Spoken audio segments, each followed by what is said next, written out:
bonkers, sleazy Joe Biden has gone haywire on television. We've seen the videos of him wandering around lost. We even saw when he came to England for an important summit meeting, him attempting apparently to walk off a pier into the sea, saved only by his good wife, who turned him round and marched him back in a landward direction. We've seen him utterly unable to read out the words on his auto cues. We've seen him misspeak and misstate names, dates, and places, and even confuse his sister for his wife. But this week saw perhaps the worst of all Joe Bidens. Take a quick look at this. The impact, what happened on July the 6th, had international repercussions beyond what I think any of you can fully understand. The impact, what happened on July the 6th, had international repercussions beyond what I think any of you can fully understand. Well, I don't know if that's a Botox nightmare or whether it's a plastic surgery meltdown or whether it's some kind of stroke, but Joe Biden is in no fit state to run America, even less to run the world, even less to run a world at war. Joe Biden thinks that events in Washington happened not on January the 6th, but on July the 6th. And he thinks that it had international repercussions that none of us can understand, when in fact, in comparison to a weekday sojourn down the Champs-Élysées in France with a yellow vest on, it was a minor skirmish of people in buffalo hats and red Indian regalia trying to get through unlocked doors with the complicity of the security state, as is now becoming clear. Joe, it was January the 6th, not July the 6th, and it had no international ramifications at all. And whatever happened to your face? I'm not being unkind. I have said many times that this is elder abuse. His family, his party, his government is actually engaging in cruelty towards an elderly man no longer in control of his faculties or his bowels, as His Holiness the Pope found in the Vatican towards the end of last year. This is a man who sleeps with the nuclear football.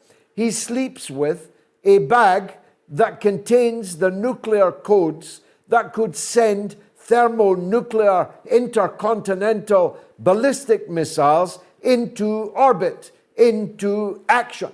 He is the man that can bring humanity on this planet to a complete halt, a complete destruction of every living being and thing on this planet.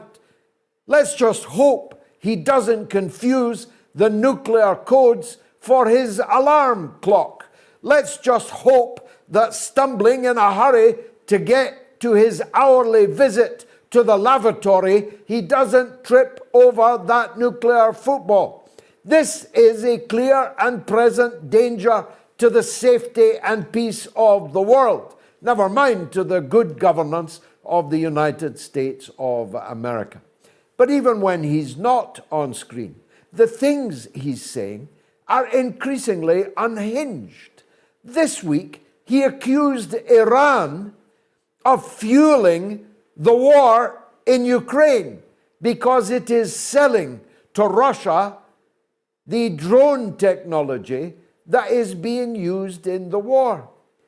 But Joe Biden has sent $112 billion to fuel the war in Ukraine. Not only that, he sent Boris Johnson as his secret weapon to stop Zelensky from bringing the war to a close nearly 8 months ago. Joe Biden is the man who is fueling the war in Ukraine. It's Biden and America and NATO, not Iran, that are fueling the war. How come NATO is allowed to send hundreds of billions of dollars and euros of weapons into the war in Ukraine, but Iran cannot sell drones to one of the belligerents in that war in Ukraine? What's the thinking behind that? What's the logic when you decide to make a statement like that? Have you no self-awareness at all? Are you allowed to send any weapons to anybody, but other people are not allowed to send weapons to anybody? Russia and Iran are partners. They have mutual defense responsibilities. They have treaty obligations. They are close relations. Why would one not be allowed to give weapons to the other when you are allowed to give all the weapons that the military-industrial complex can produce? What's the thinking behind a statement like that? I'll tell you what the thinking is. Have you noticed, as I just have, that they have stopped talking about RTP? It's a while since you've heard it, so I'll refresh your memory. RTP was the doctrine devised by Tony Blair and Bill Clinton. What a couple, what a gruesome twosome. That they used, the doctrine that they used to attack Yugoslavia. They couldn't get an attack on Yugoslavia through the United Nations Security Council, so they invented a new set of rules, which they later called the Rules-Based International Order. You don't hear anything about that now either. The RTP stood for Right to Protect, by which any country had the right to arrogate to itself the right to protect any other people under attack or under threat of attack. That's the basis on which Britain and the United States and NATO got involved in the war in Yugoslavia, to protect people that they themselves defined as being in need of protection.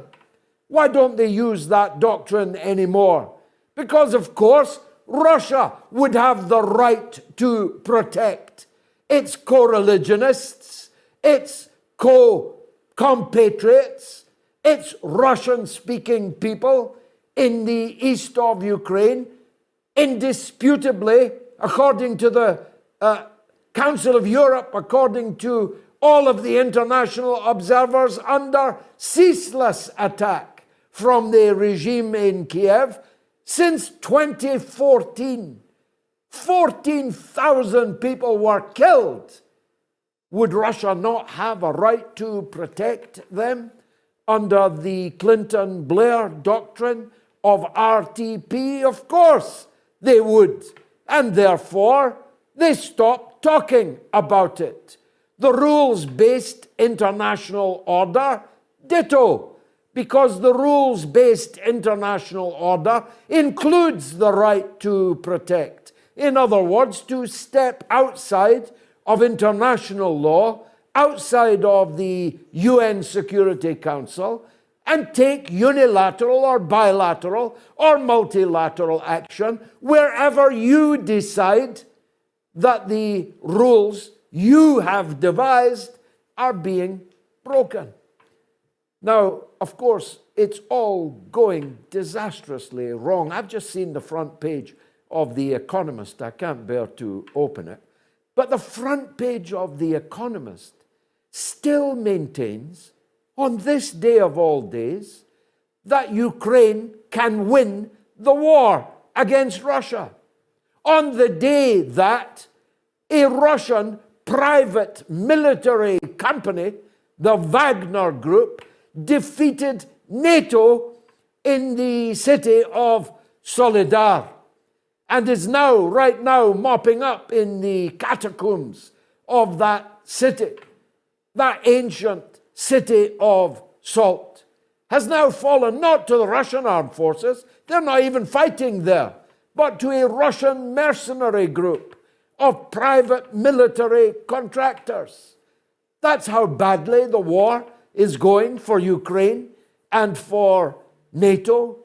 And of course, with the fall of Solidar, ineluctably comes the fall of Bakhmut, another ancient city riddled with catacombs, underground tunnels, in which a fight to the death is this evening occurring.